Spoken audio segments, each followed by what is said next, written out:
Hi everyone, this is Walter from Nirvana Feedback. Today we're going to be talking about the infamous Kurt Cobain Vandalism Strat. This guitar is one of the most iconic guitars of the 90s. When you think of Kurt Cobain, you automatically think of his Jaguars and Mustangs, and of course his Bleach era style guitars. But he also played a few awesome Stratocasters. Most of Kurt's Strats had an early demise, usually played at the end of a show. And we all know that Kurt wasn't a fan of encores. He was the king of Fender durability testing. So sit back, relax, and let's dive into a brief history of the Fender Vandalism Strat. The Vandalism Strat, which started as a normal Stratocaster, was built in the Fender Japan Fuji factory. It was built between 1989 to 1991.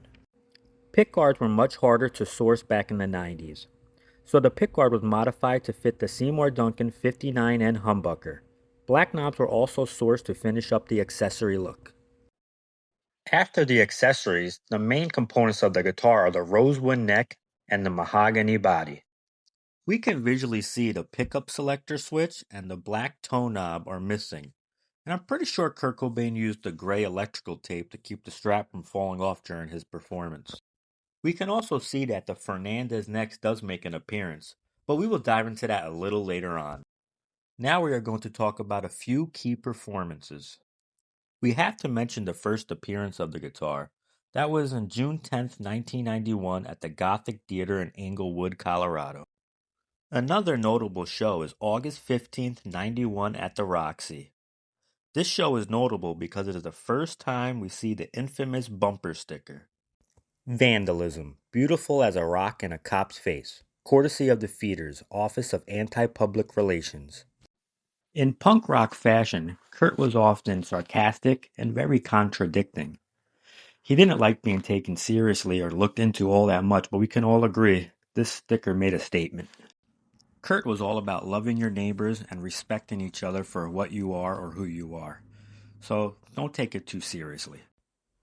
Another concert that I would like to mention is August 23rd, 91, the Reading Festival in the UK.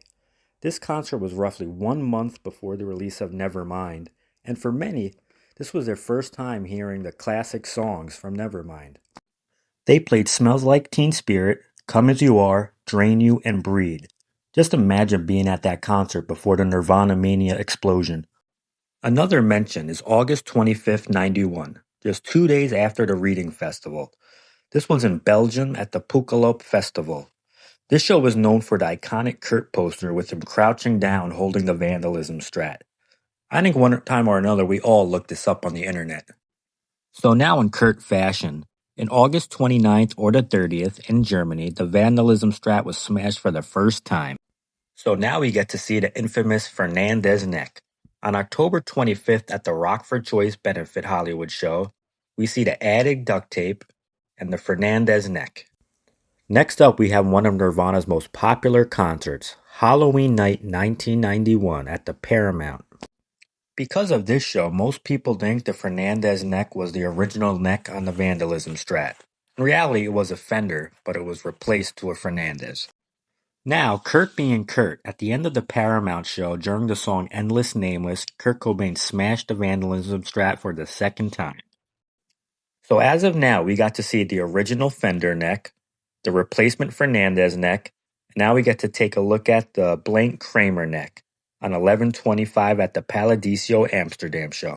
On November 27th, 91, we get to see Nirvana play at Top of the Pops. This was the show when they told Nirvana they had to lip sync. So in punk rock fashion, they pretty much butchered the show, acting like they were playing their instruments and mumbling into the mic. If you look closely and watch the show, you can see the Vandalism sticker is being censored. It almost looks like Kurt put a piece of electrical tape over the words. Now we are coming to the end. On 12/7/91 in France, we see the final appearance of the Vandalism Strat. Kurt smashed it to beyond repair. For such an iconic guitar, it was only used for 6 months. The first time being seen on 6/10/91 and the final appearance on 12/7/91. Now the Vandalism Strat resides in the Museum of Pop Culture, Seattle. Unfortunately, September of 2023, the guitar was removed from the Museum of Pop Culture.